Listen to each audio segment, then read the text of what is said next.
So Scream 3. Did anyone choose this one as their favorite sequel? Yeah, I kind of figured. I literally just wrote next.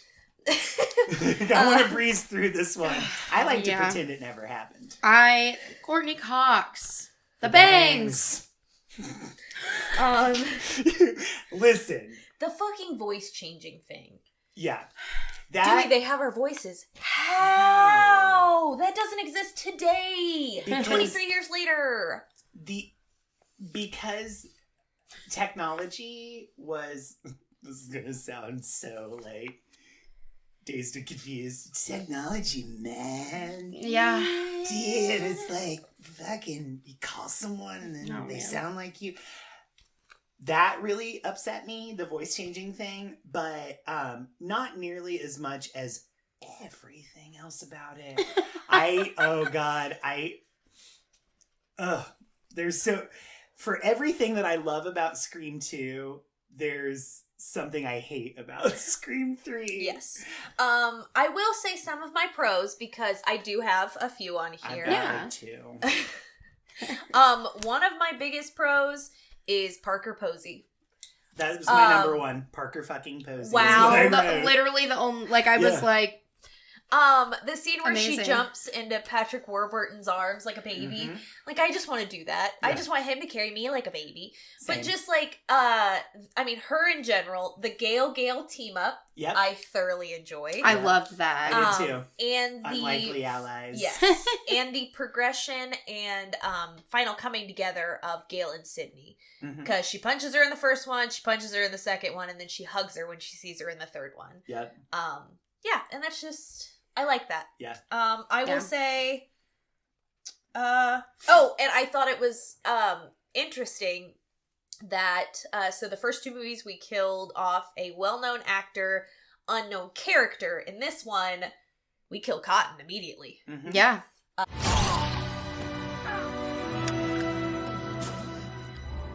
Which, good on Liev Schreiber for not having to do the rest of this movie. Yeah. Got it done early. He really did get off the easiest in this movie. I did have some stuff here in the margin about all the reasons I hate it. Let's see. Let's get it. First off, after the success of Scream and Scream 2, not to mention Party of Five still being on the air, Neve Campbell was Hollywood's it girl. Yes. And she was in high demand. And she was cranking out like 2 or 3 movies a year. When was Wild Things? 98. 98, yeah, okay, I figured. But she filmed, I think, concurrently with Scream 2. Yeah, Scream 2 came out less than a year after Scream 1, so it's 97, and then this came out in 2000. Yeah. Yeah. And so, because of her ridiculous schedule, we only get like 18 minutes of Sydney in this movie. Uh-huh. That's my number one complaint. That's my number one pet peeve. That's my number one complaint with all sequels except the second one. And I know I didn't choose the second one as my favorite, but that is my number one complaint with 3, 4, and 5 is not enough Sydney. Yes. That's true. And so there was way less Neve Campbell. So she had to, she had to make it count. It was like quality over quantity. Yeah. And so that for me was definitely a downside. Gale's hair, I wrote that. I wrote we all Gale's know. bangs. Well, there was a time you guys were so lucky to have avoided all of the fashion faux pas that I had to suffer through in the 90s. And because in the late 90s, early 2000s, micro bangs were a thing for a minute. Callista Flockhart had them on one season of Ally McBeal, and then it got canceled. Like, I'm not saying those two things are related, but I'm not saying it. I saw them on Guys in Mars Hill. Yeah. I did not. It just ruined it for me. And well, also, it's like a thing again. Well, Courtney Cox's old face, was too sharp and angular for bangs that short. She needed something, softer. A swoop, something softer, frame that face, which is why her hair in Scream 2 is the best, and I will die on this hill.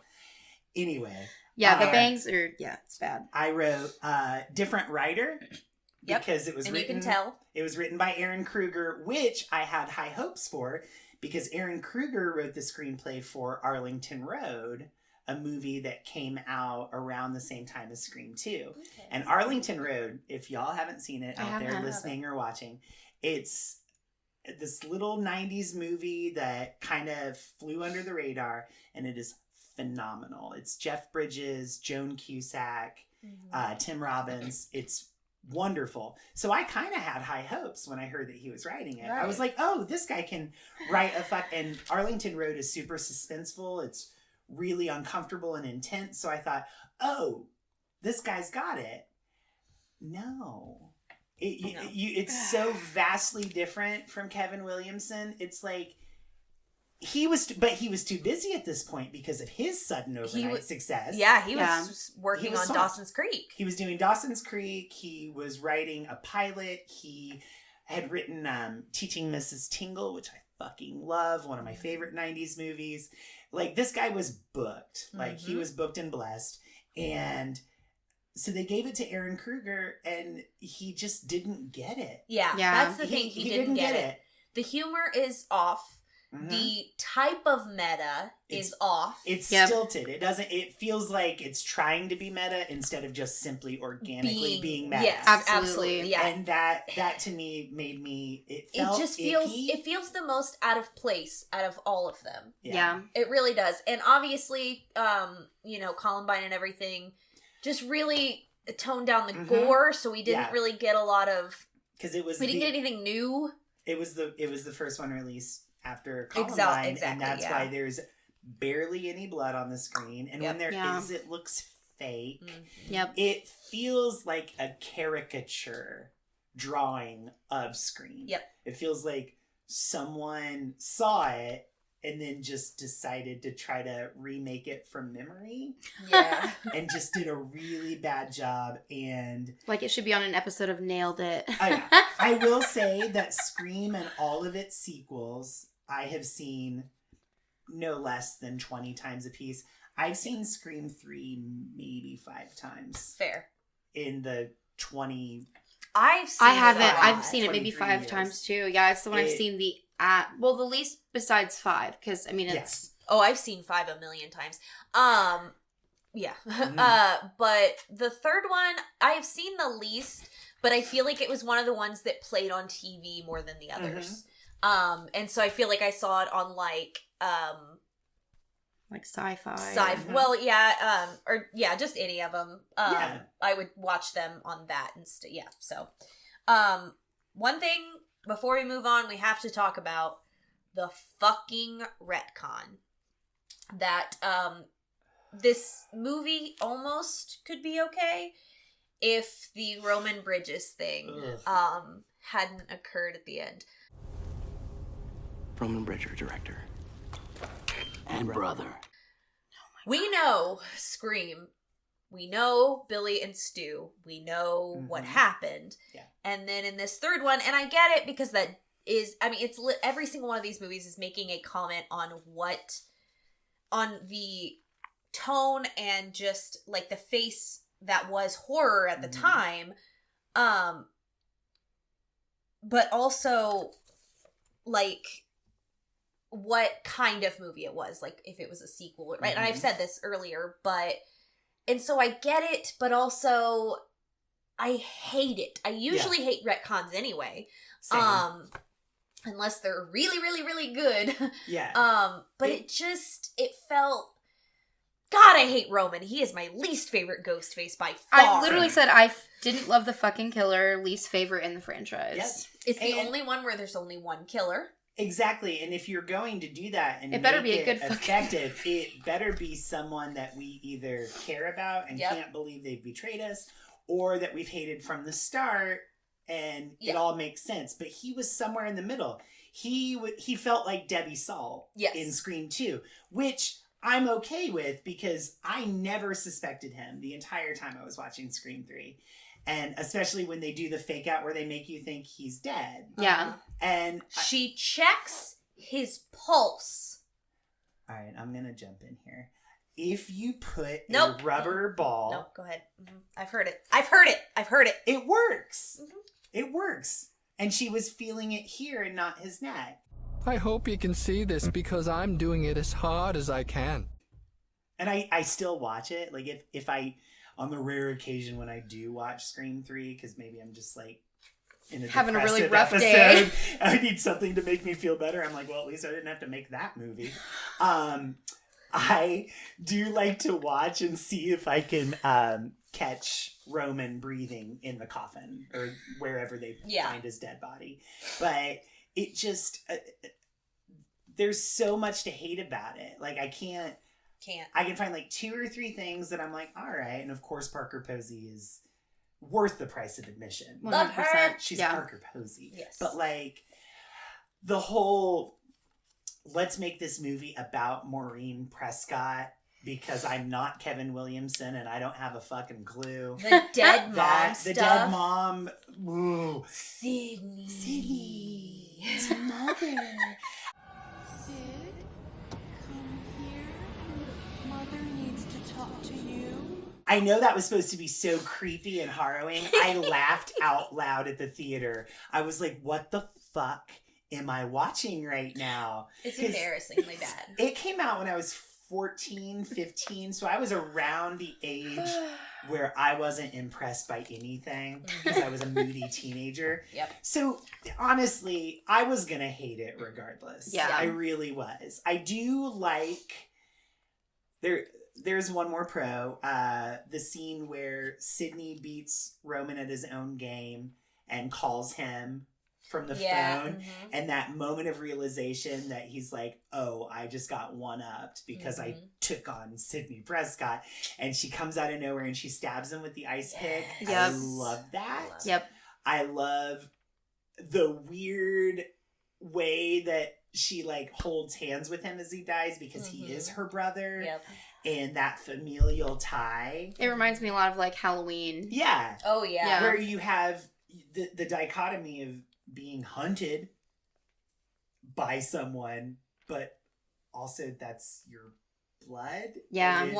And the last connection she has to her mom, Maureen. Exactly. Yeah. And she's the whole Scream canon is about Sydney's trauma. Yeah. Yeah. And God damn it, Roman, you could have had a family. Mm-hmm. Fuck Maureen Prescott. She turned you away, but Sydney never would have. Right. She would have been a sister to you. Yeah. What the fuck? That's what I... Same. But... Like, if he had just made a trip to Woodsboro and not killed Maureen. Like if Kevin Williamson had written this script. Thank you. Yeah. Anyway, we're moving on now. Yeah, please. Okay. It tastes like chewing on a Christmas tree. With a root beer on the inside. Yum. Things like that. You look like you were just exposed to mercury.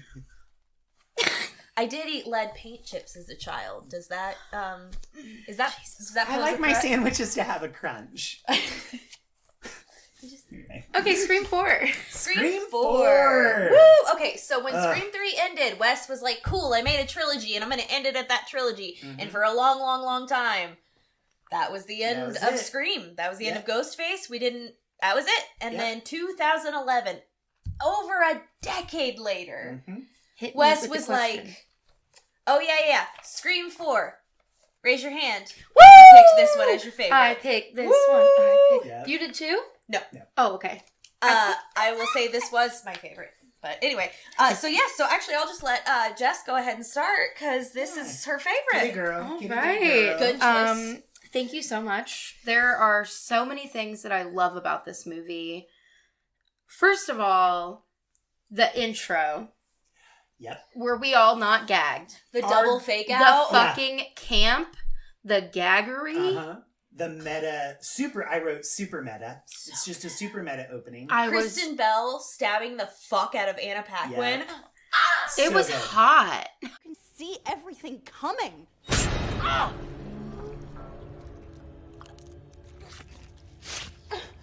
Did that surprise you?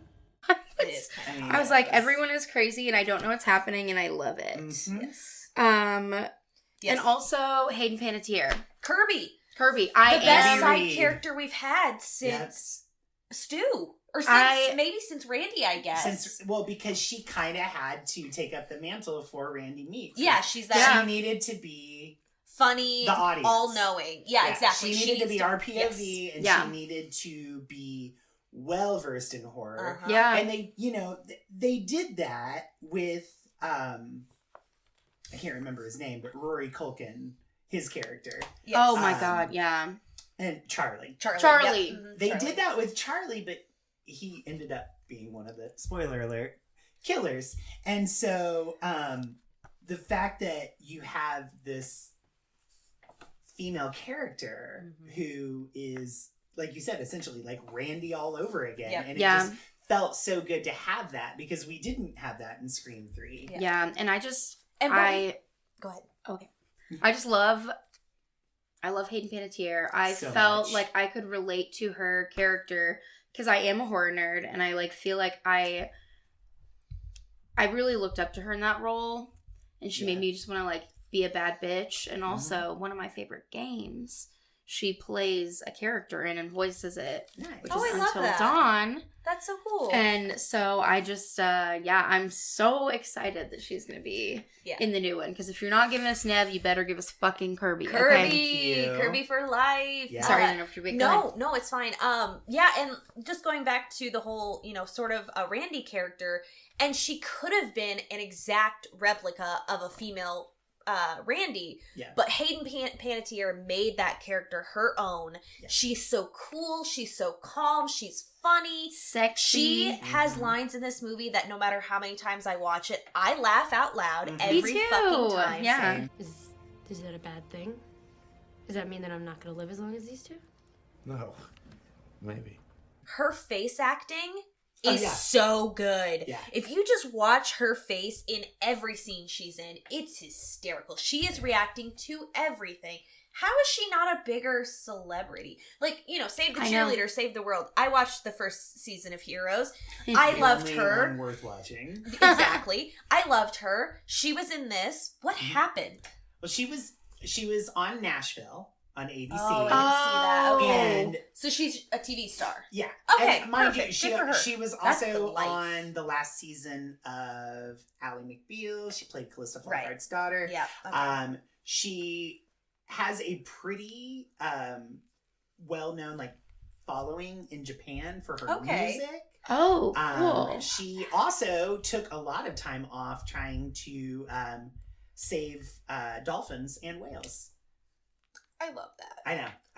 I literally loved her so much before, and I can't love her more now. This is now a Hayden Panettiere stan cast. Mm-hmm. It totally is. And she was my favorite new addition.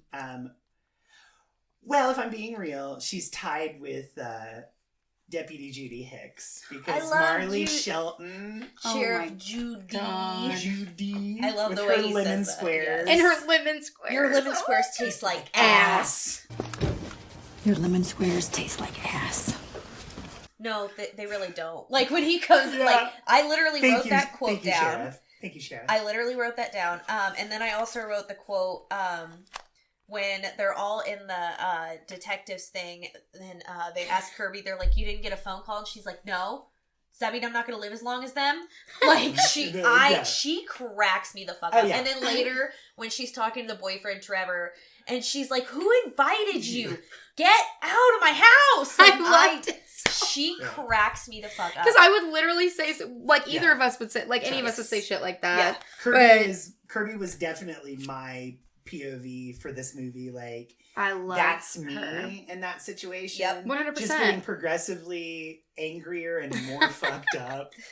And just the scene where she's on the phone with Ghostface and she's listing all the horror films and she's crying and she's like, she's just so intense, and it's a close shot of her and her voice is breaking and she's crying and Halloween, Texas Chainsaw, Dawn of the Dead, The Hills Have Eyes, Amityville Horror, Last House on the Left, Friday the 13th, and A Nightmare on Elm Street, My Bloody Valentine. Just fucking acted her ass off. Yes. Throughout that whole film. Her death scene, when she runs out to Charlie, and she just, says his name and just, dies so slowly. And that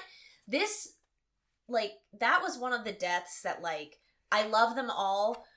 But that one, like, when he's talking her through it, it's so brutal the way he does it. And he's like, I know, it doesn't happen as quick as it does in the movies. And it is, like, you feel her death. You see the betrayal in her eyes.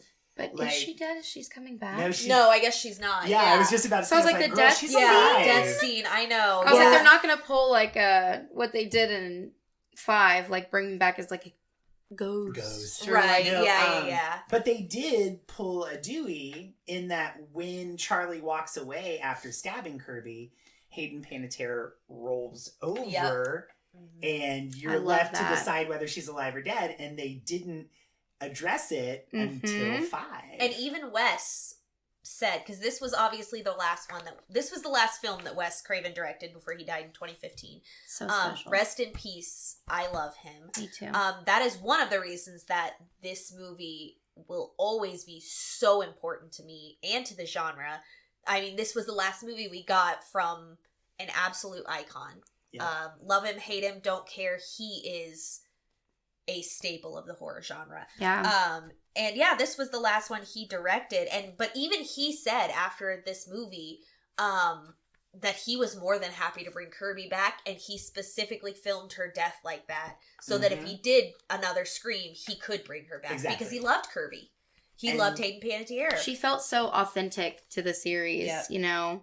And Scream 4, because enough time had passed where Neve Campbell wasn't really acting that much. Like, she was, you know, she moved to England. She was doing theater. She married J.J. Field. They have 2 beautiful kids together.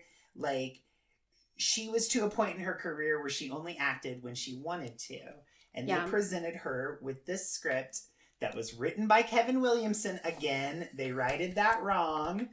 And Wes Craven had said, I will not do Scream 4 unless this script is as good as the original Scream. As good as Scream, yep. And it was, I think that it has in the canon, I think Scream 4 has the best script. Yeah. After the original. I agree. Yeah.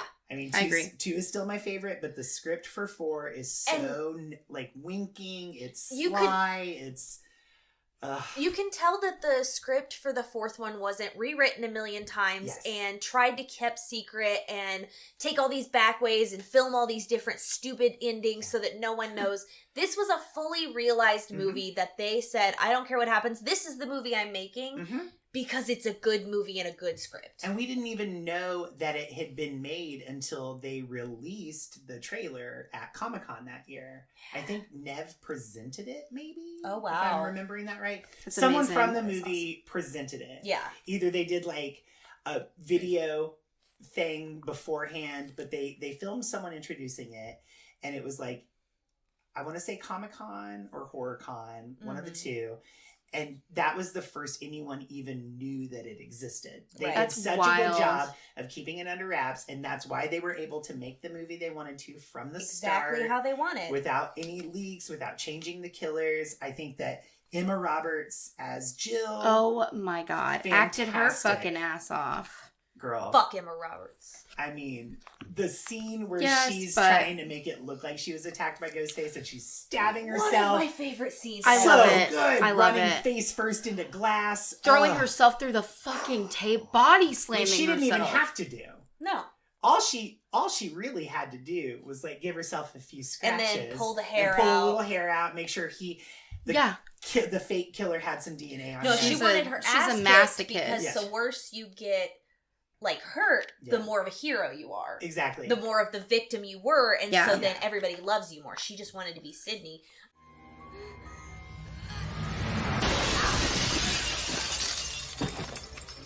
I think that since the first one, it's one of the best reasonings for a killer. Obviously, Debbie Salt had a reason her son died, but also you kind of abandoned him just a little bit.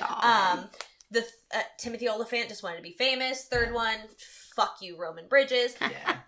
Mommy issues. But this one made a little sense because it was in that time when it was starting. People were seeking internet fame, and that that I just want my 15 minutes because then I can kind of coast on that forever. And Jill even says, but you don't have to you don't have to achieve anything. All you have to do is have some fucked up shit happen to you. What am I supposed to do? Go to college? Go to work? And I'm just like, yeah, girl, I kind of get it. Like, but it's like, this is the first Scream that came out in a post-Kardashian world. Yeah. Yeah. So, like, people were just starting to be famous just for being famous. Yeah. And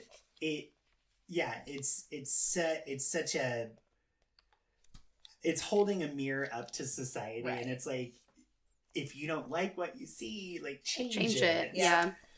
And I think it's fucking hilarious. I think this movie is so funny. So funny. So authentic. And I wrote down one quote, and it's when Adam, what's his face?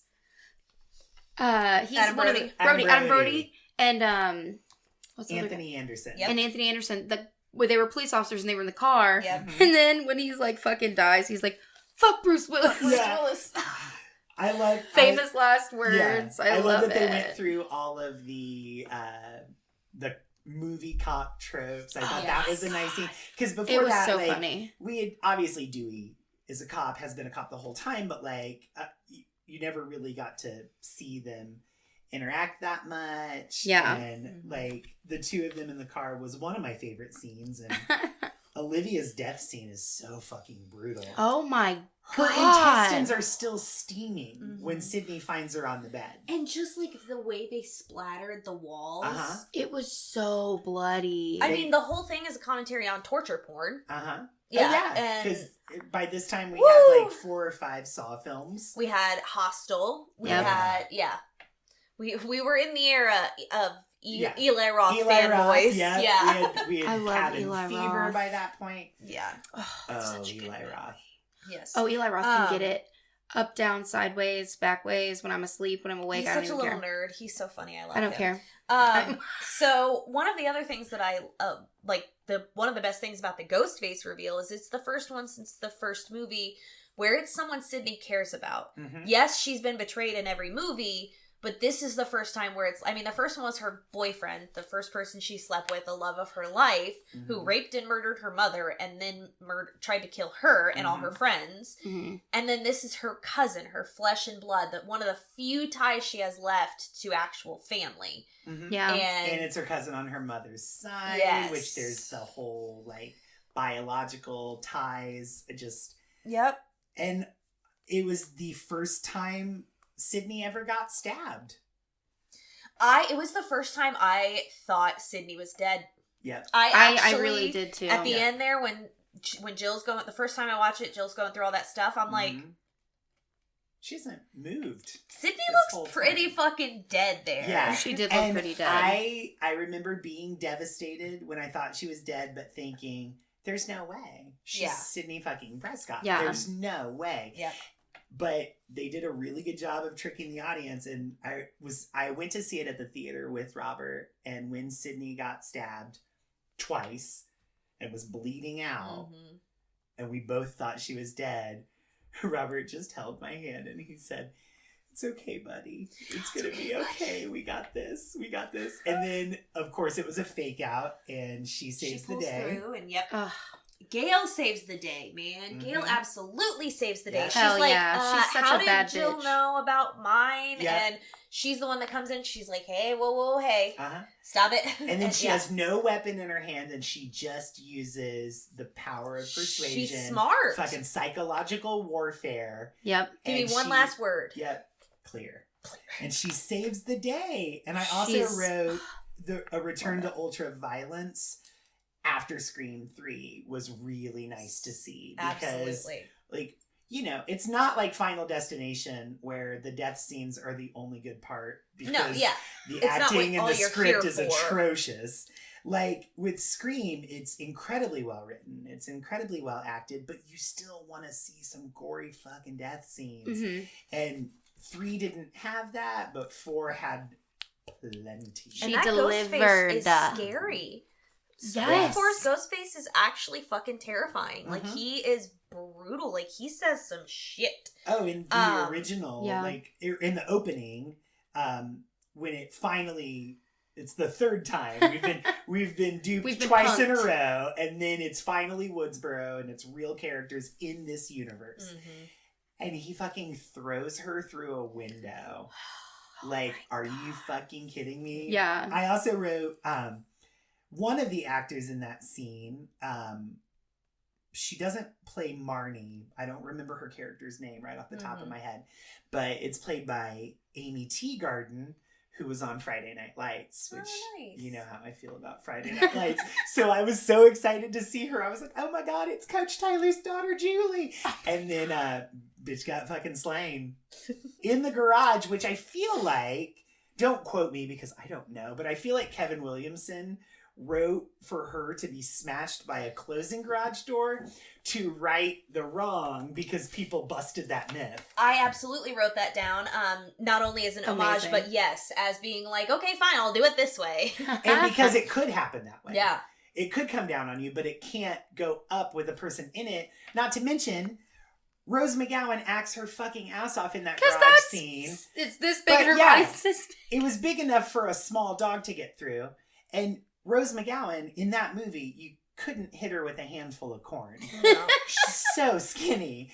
They had to staple her fucking shirt to the garage door. Yeah. To make it impossible for her to get through because she was so skinny she could slide right through. Oh my God. And I just feel like that if I do have a con with Scream, it's the implausibility of all of that. But can't stop spilling water in this house. I will, since I wrote down, actually I think this is maybe my only con. They obviously in every new movie they're making new rules because it's a new sequel, whole set of new rules. Yeah. One of the ones that they kind of make for this one is the only way to survive this kind of movie is if you're something or gay. In fact, the only surefire way to survive a modern horror movie, you pretty much have to be gay. That's typically not true in horror. There is an entire trope called bury your gays in horror.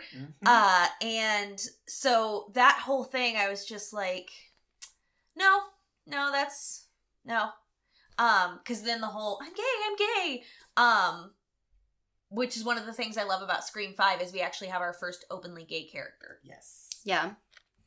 I think the only con that I wrote down was I really just didn't like that Charlie picked Jill over fucking Kirby. I do like that. So I like he's got serious incel behavior. Charlie is, and we get to see an incel get fucking wrecked in this movie, so that's kind of cool. I do love that. Whole you ignored me for 4 years and now you like me too late. Yeah, motherfucker. It was very fuck you, Charlie. That's another energy, one of my Hayden Panettiere is way better. So. That's another one of my cons is I don't really like Charlie. I love Jill, but fuck Charlie. I don't know. He gives me very big funny games energy. I don't know. Like something about his like weird. He's vibe. so much more incel than the funny games that's guys. True. All of the Culkins are, to me, really sexy, but also weird looking. Like maybe like anemic. Like every time I see them, I'm like, nothing sexy about any of the Culkins. Can somebody get him some pork ribs? Oh my God. He needs those ribosomes. But anyway, riboflavin. I think Do you have anything else you want to say about your favorite? I just I really think I'm gonna go home and watch this movie because it came at a time in my life where I really needed comfort, so it became a comfort movie for me. And I loved watching the Scream movies with my sister when I was younger and with my dad, and so it was just kind of a new take on something I was already very nostalgic about. And I think it righted what 3 wronged, so that's all I've really got to say. I really love this movie, and yeah, it just means a lot to me. Yeah, for perfect. Sure. Perfect. Once upon a time, I was falling in love. Now I'm only falling apart. Nothing I can think.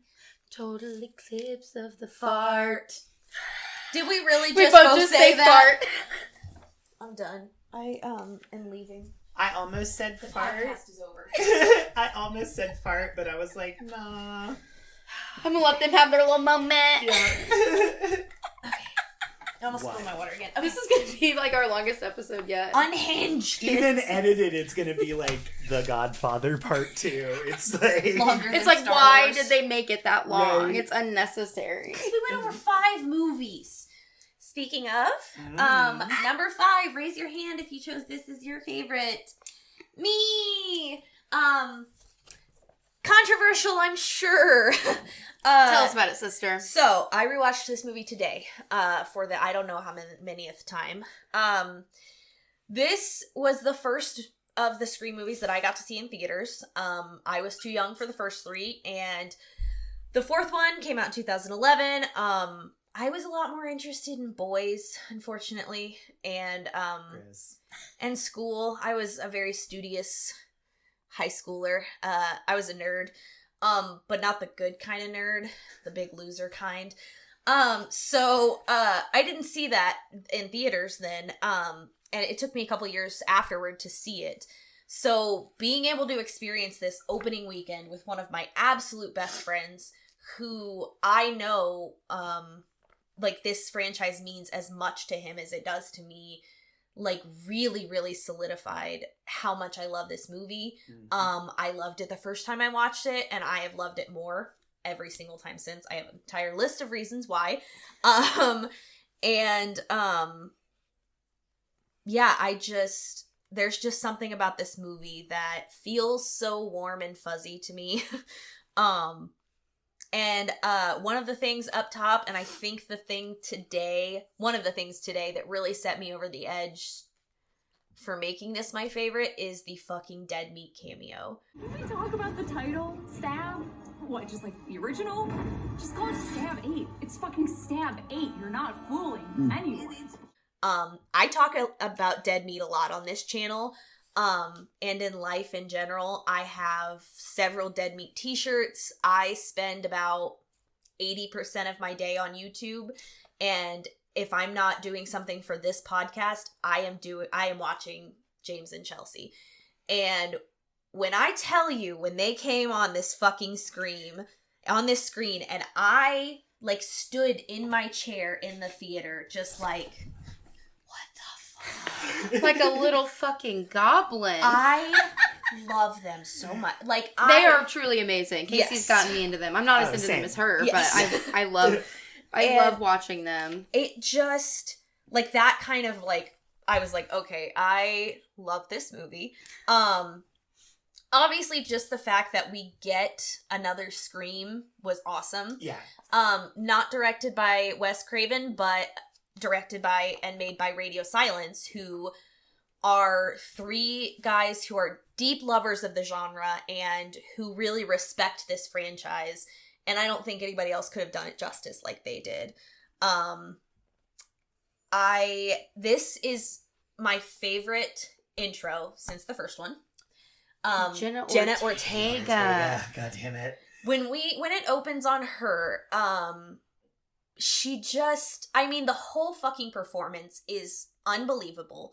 It's the first time we've had really just one person in that intro since the beginning, where it's one person, one actress that has to act her way through an entire tense scene just on the phone, just in her face and in her voice. Jenna Ortega's amazing. She is, oh my god, an absolute scream queen. I mean, 2022 was the year of Jenna Ortega / the year of Mia Goth. 100%. Like, both of them. Yeah. Unbelievable. It was scary. I was tense. Terrifying. And the twist that she doesn't die. Yeah. She is the first one in an intro when they call her sister Samantha, and they're like, no, she's alive. I was like, because she got the fucking shit beat out of her. Oh, she got stabbed 7 times. Yeah. Including through the hand. Oh, God, hand stuff. I can't.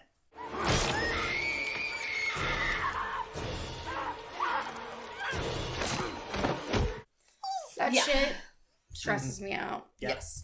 But her acting, oh my god, I was like... she's one of the greats. And I fell in love with Jenna Ortega when she was in the sequel to The Babysitter. Killer Queen, Killer Queen, yeah. And I was like, who is this girl? And then she was on You. Yep. Which is a terrible fucking show, but she elevated every scene she was in. Like, I hate watch that show. I know how bad it is. She was the Ellie, the little girl who lived in the apartment building with Joe. And I was like, who is this girl acting her ass off in this shitty fucking show? And why isn't she bigger? And now she is. So and it was deserved. like Wednesday and Scream, like back to back. And Are then you X. fucking kidding me? X. Because I saw her first in this. The only thing I had seen her in was Killer Queen, Babysitter 2. She was also in Jane the Virgin, which I never watched. And yeah, so this was like the first thing I'd really seen her in since then. And I was like, God damn, she's incredible. And then I went and saw X, and her performance in that was fucking amazing. And they're such different characters completely. Like, she's her range. Even though she stayed in the same genre, she's managed to not be typecast. Not 100%. Which is really hard to do in horror. Yeah. And yeah, because it is kind of jarring. She's a high schooler in this, and then in X, she's a little bit older. She's probably a college student. We see her in a more sexual light, and now we see her as Wednesday, which can be a little jarring in the face of Hollywood, because I saw her in her underwear about to fuck Kid Cudi, and now she is Wednesday, who I automatically think of as a child. Anyway, that's beside the point. She's been working her fucking ass off. I really want her to stay in the genre, and what scares me about actors like her that are so good and put their heart and soul into these performances, like Mia Goth, and then get completely snubbed by the Academy. Yep. I think a lot of them tend to then leave the genre because they want to be respected, and a lot of people still feel that if you're a genre actor, you're not as respected, and I hate that. And what scares me about that is one of my favorite modern horror directors is Ari Aster, director of Midsommar and Hereditary. Amazing films. I was in the theater the other day and saw a trailer for his new movie called like Beau is Afraid or something, starring Joaquin Phoenix. Looks like a good movie, very trippy, art house, very much looks like an Ari Aster, but is like a drama kind of thing. It's not horror, and I'm very afraid that he got tired of getting snubbed making these beautiful movies and thought, well, I'll just make something not horror. And it's like, no, stay with us. Please stay with us. You know this genre. He is incredible. Yeah. He knows trauma, man. He knows grief. My God. That man has known grief. Yeah. But back to Scream. Mikey Madison. Another reason that this one elevated it for me. She is a perfect human. Yeah. Her face, I can't. Her acting is amazing. Her reveal as the killer, it really jarred me because I kind of knew it was the boyfriend. I was shocked. But her relationship with Tara. Yeah.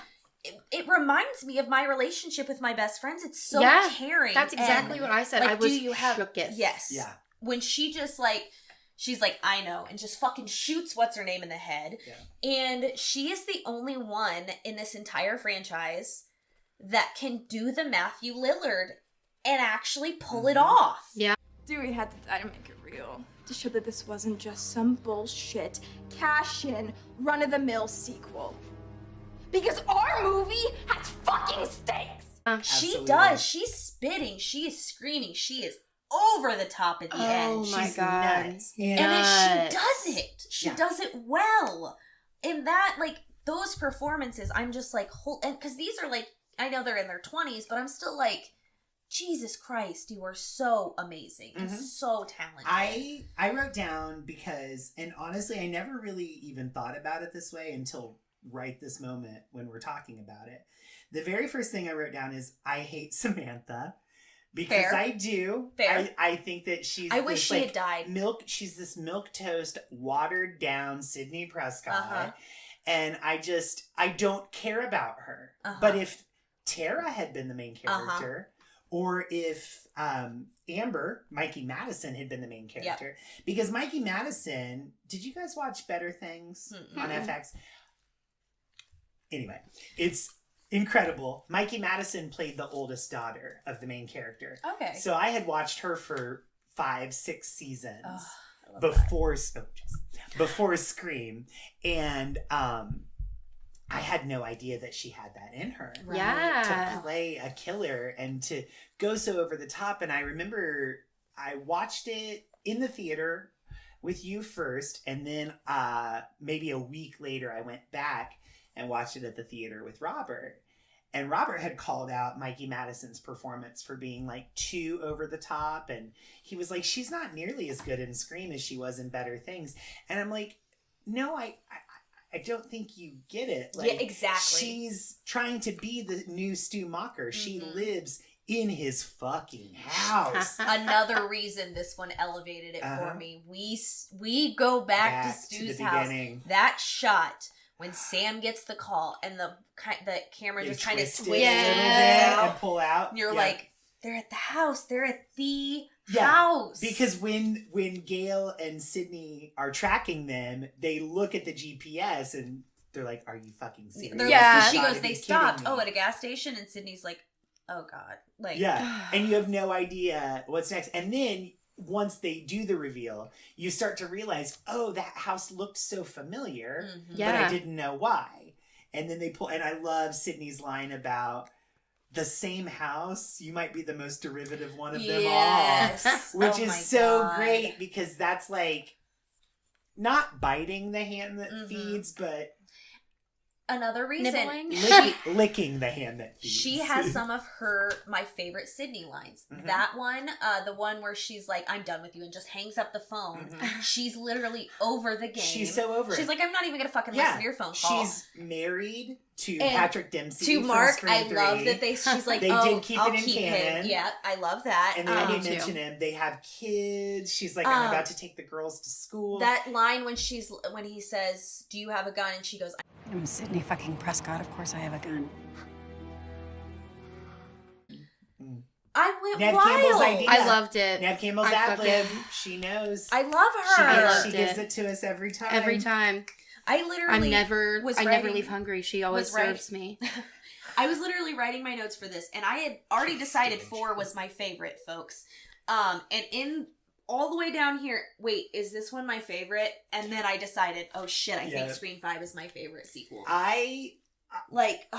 Okay, so when we saw it together, I remember being so smitten by just the fact that I was seeing another Scream film that I never thought was I never thought it was going to happen after 3, and it did, and I certainly never thought it would happen after Wes Craven's death. Yeah. But then when I learned that Radio Silence reached out to Nev Campbell and said, Wes Craven is the reason we make horror films. He's the reason we love the genre.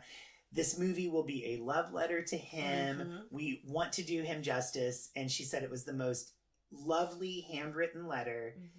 And it touched her so much that she signed on, without even really looking at the script. Right. Yeah. And I love that we get a character named Wes. Yes. As obviously a tribute to the maker of the series. Yeah. He is one of the sweetest characters. How many times have I brought this up on the podcast?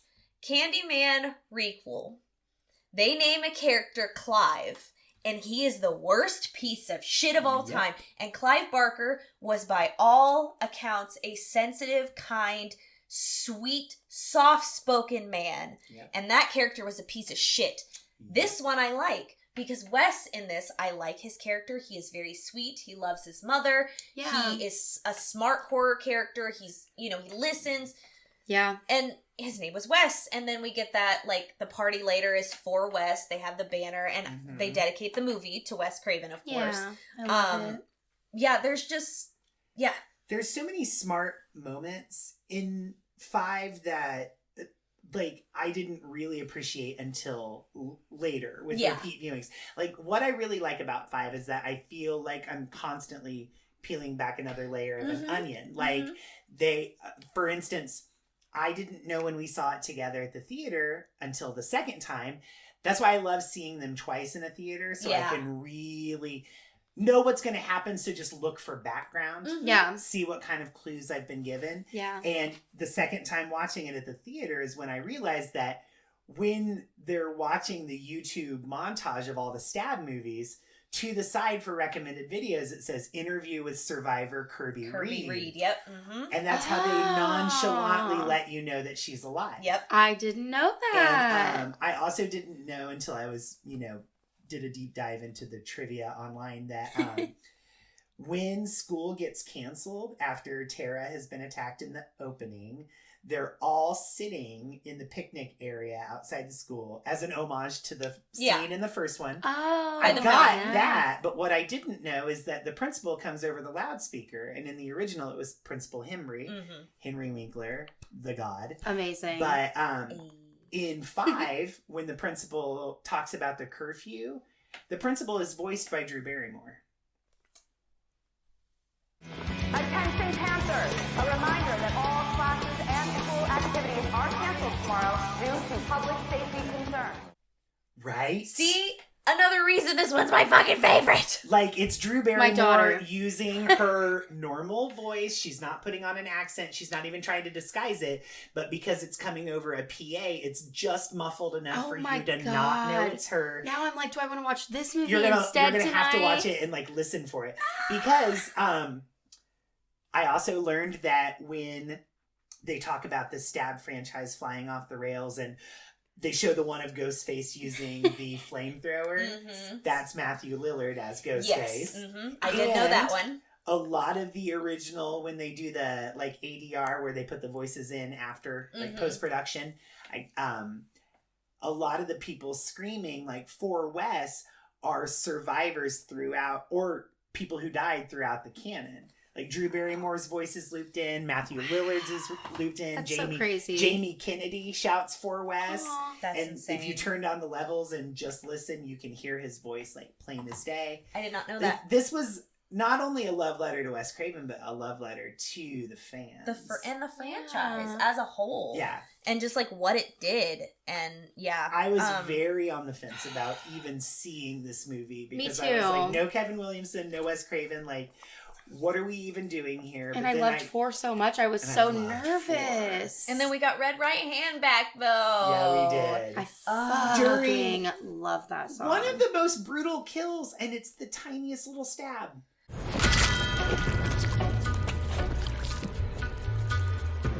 I know. He just stabs him right in the jugular, just the tiniest bit. Doesn't even look like it's going to leave a mark. And it's a character you want to see die. Oh, yeah. So you're celebrating the fact that you get to hear this song, and you're also like, yeah, fuck that guy. The guy. fan service in this movie is unrivaled because every piece of shit that you want to die in this movie dies in this movie. In a very brutal way. It's super gory. This movie is the most brutal in the franchise to date. Yeah. Which I think some people were turned off by, but I was turned on by because you guys know I love brutality. Yeah, I was hard as a rock. I don't have any really bad negatives about this. I really liked this movie. I just Dewey, man. Yeah, that fucking and Dewey. See, okay, that's a con and a pro for me because I cry every time. I do too.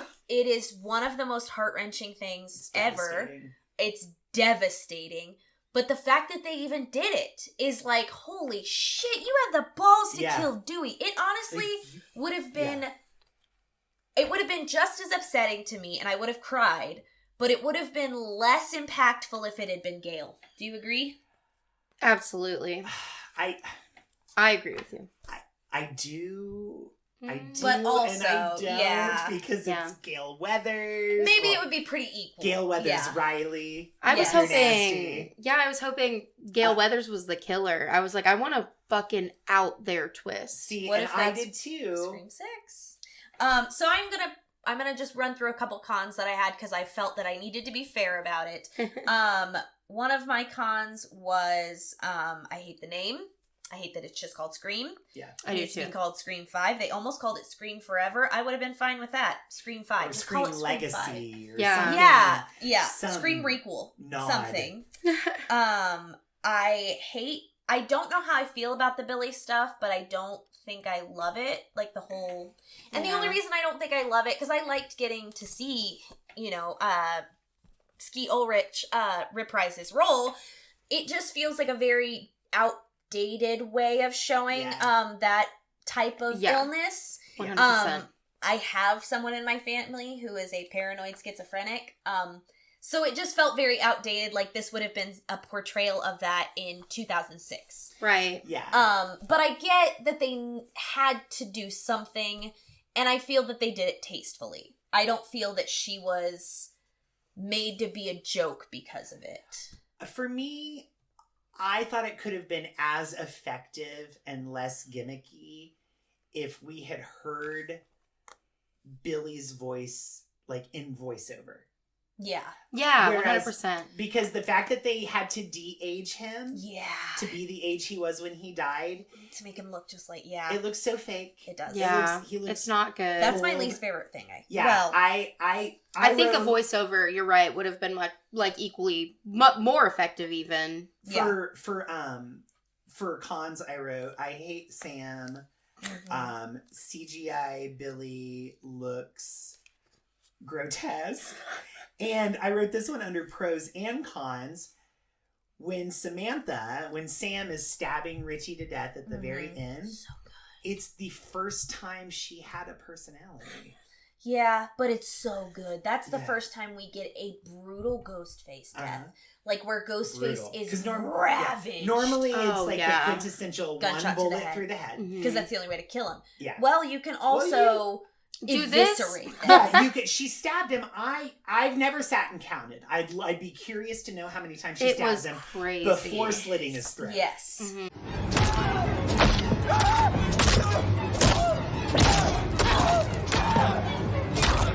Before she's like, "Oh, you're still breathing and talking." She and says, coughing "What up about?" blood." He says, "What about my ending?" And she says, "Here it comes." And I love that line. Mhm. But Bad yeah, bitch you're right that it energy. is. She Yeah. is kind of boring. So that is another kind of downfall. Another one is it feels really weird that I get that we don't need to meet the mother, but she feels so absent from the movie in the sense that like. No, somebody has to be like, oh yeah, she was this girl in school. Right. Because otherwise it's like, where were you in that first movie that you were fucking Billy Loomis while he was dating Sidney Prescott and you were also dating someone else? I just would have liked it to be like, even if it was a retcon of like, well yeah, she was this girl in school, I remember her. Yeah. But Yeah. the mother just feels so absent that I almost kept forgetting like, oh shit, yeah, no, the mother would have been there at the same time too, not just Billy. Yeah. So that would have been another, whatever. Yeah. I felt like that wasn't handled like with precision. It Yeah. felt a little clunky. Yeah. I didn't care though because I had such a good time during the entire movie. It was so fun. I really liked Mhm. Mason Gooding, Yes. Jasmine Savoy Brown, Our first openly gay character. first openly gay character. I love when that. she's like, and she looks over, she's like, I might hook up with her. I'm like, Yeah. She is Yeah, you so might. great in this. She's- I'm and obsessed. The She's fact that the hilarious. twins survived and gave each other thumbs up. that's a pro con for me. Because yes, I love that all my favorite characters survive except for Mikey Madison, of course. Because the Ghostface have to die. I almost too many characters survive. Like this felt like a very lethal Ghostface, and yet, the brother. What's the brother's name? Mindy and Chad. Yes. So he is stabbed like 4 or 5 times. Yeah. I thought he was dead for sure. I thought Oh, he for was sure. dead. She got less of it, so I Yeah. get why she lived. Mhm. But then Tara obviously Sam. lives. Sam lives. I kind of wish Sam had died. I think because then we could make the next movie solely about Tara. Basically, I think that would have been great. I'm really hoping that in the next movie especially with like one of the how sisters people has, love I feel like one of Jenna the sisters Ortega now has to die. I feel like it Yeah. has In to the be new one. Sam. Like you Yeah. said, she's like a fucking wet paper bag. Yeah. I Ugh. just, I can't.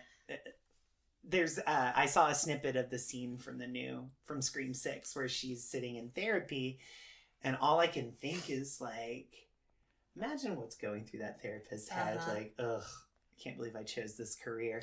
Because her voice to me is just insufferable. She's just one note, and it feels like a And betrayal. her face is very one note. Whereas, Yeah. like we talked about earlier, Hayden Panettiere, her face is incredible. It Oh, yeah. changes. Yep. It's so expressive. Last thing I will say on that same note is, everyone gets stabbed so many times. Like, Gail gets shot, Cindy gets stabbed a couple times, and they're just, like, chilling. Cindy, get in the fucking ambulance right now. Both of y'all are just sitting there like, no, we'll be fine. It's fine. And Sam's just sitting there like, you guys have all been stabbed. Yeah. Why are you not okay? Why are you sitting on the back of it? Well, because you turned to me in the theater and you were like, they should each have a cup of tea. Yeah. And I was like, yeah, because they're sitting on the back of an ambulance just like wrapped in blankets, like reminiscing. Yeah. Girl talk. And of Ghostface it's past. like you've been stabbed and shot. Like an almost robbery or shouldn't something. Be, you know, like you shouldn't be at the scene of the crime still. You should be No. en route to medical care. But it is kind of a testament to how badass they are. Like, yeah. Because it just They've bounced off been Gail's fucking ribs just through like it. it did in Cindy's Scream like, 2. I've been stabbed so many times. Yeah. And she doesn't even have nerve damage. Right. Which was David Arquette's suggestion in the second one, his limp that you it see came through back. the entire franchise. His limp was David Arquette's suggestion because he gets stabbed in the back. It's honestly a great addition. I'm super glad that was. I didn't know that was just a little thrown in there thing. I know, I can't believe we... Yeah. Like, I hate learned that a we lot. lost him in this one, but the fact that we could have lost him in the first one. That's true. He made it to 5. Yeah. Yeah. He made it to Which is halfway awesome. through 5. And they had to do something big. They had to. They had to. And that's the very last thing I wrote down is... and they couldn't kill Sydney. I wrote something new every single time. Yes. And that's so true of all of them. Yeah. It started with Drew Barrymore dying in the first one. And then it just kept going. Yep. And like they always give us something new. And with 5, obviously it was Tara surviving the opening scene. Mm-hmm. And Dewey dying, like we killed a legacy character.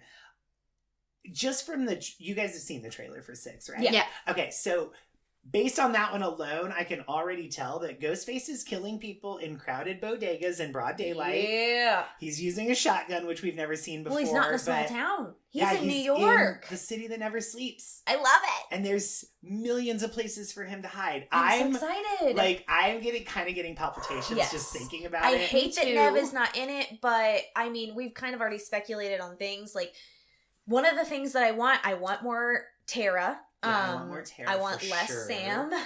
More it would Kirby. be. I can't wait to have Kirby back. I hope the kills are fucking brutal. It I has would to. love It some has to be even daylight more. kills. And I wouldn't be mad. Don't know if I'd love it. It would have to be handled well. But like Gail is the killer.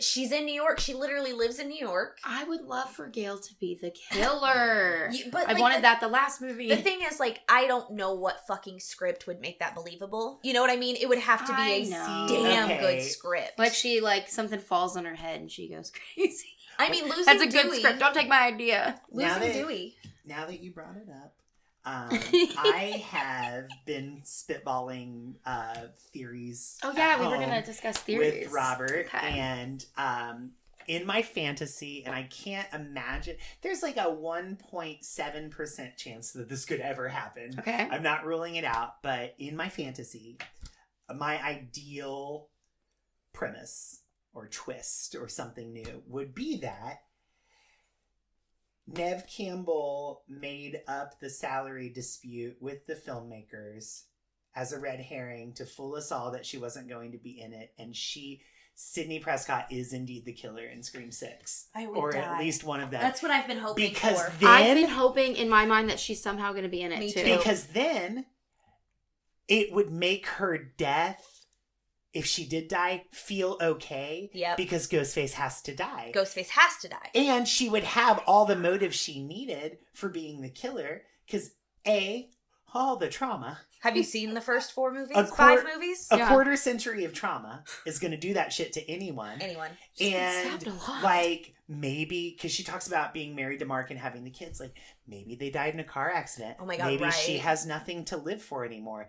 Maybe she wants to kill people because she knows at the end of it all she'll get killed, and that's the only way she'll ever live free. Like she'll, Is if she's the Is if Ghostface. she Ghostface dies. won't come back to her if she's the Ghostface. Exactly. And if she's in it and she's not the Ghostface, I hope they bring back Mark. I hope Patrick Dempsey, you better fucking sign on. Because they have leaked paparazzi photos from the set where there's someone and she's just far enough away that you can't tell for sure, but it looks like Nev Campbell on the set.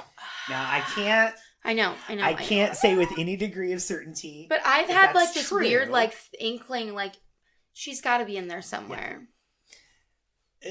So I don't know. I'm getting so nervous. Okay. I am too. So I think it's either got to be the killer is a legacy character that we know and love, or that like Nev Campbell might come back somehow. Something. It's got. I'm very excited. For even if it's just a phone call, I would love from it. Gail to be like, "Hey, if I fly you to New York, will you help me solve these murders?" And she's like, "New phone, who dis?" and just hangs up. Like I'd be okay with that. I'll be happy. Just show me Sidney Prescott on the screen for 5 seconds. And I'll be happy. I'll be happy. Yeah. Anyway, so franchise, amazing. We cannot say any. I mean, I could say a million more things, but like we have to stop talking about this now. Yeah. I gotta go home. Yes. I gotta work tomorrow. Dude, I gotta be up at like 6 a.m. Anyway, yeah. So we can't wait to cover the new one. We're all gonna go see it together. We cannot wait. So please go support horror movies. Go see this in theaters when it comes out. Please. Yes. Don't wait for home release. No. Just support go. movies in theaters. We need it's cheeks so and fun. Seats. They need cheeks and seats. The only way they're gonna stay alive is if you go to the movies. And if we keep, the only way we're gonna keep getting stuff like this, like we got in 2022, one of the greatest years for horror of all time. Oh my God, absolutely. And we'll get more of those if people keep going to see these movies. Show the people in charge that there's an audience for this, and that we will come out in that droves. Horror is a genre that people care about. Yeah. And should be respected. Yeah. We know you do, because we love you and you love us. So it's as fringe as it is mainstream. Yes. Like, it's not, especially it's nowadays. Not weird and on the outskirts anymore. It's right front and center. It's cool to like horror now. Yeah. Truly. I'm not like a regular movie fan. I'm a cool movie fan. I like the Babadook and It Follows. Jordan Peele fucking rules. Anyway, in the meantime, make sure to follow us on Twitter and Instagram at Deepers Creepers. Email the email at deeperscreeperspod@gmail.com. Make sure you like, subscribe, share. Please subscribe to the YouTube. Please. Smash. You guys smash that button. You've been begging us for videos, and we're giving them to you. So subscribe. Yeah. Yes. Tell your friends. Tell your family. Tell your enemies. Hide your kids. Hide your wives. That too. But anyway, just until next week. Stay spooky. Bye.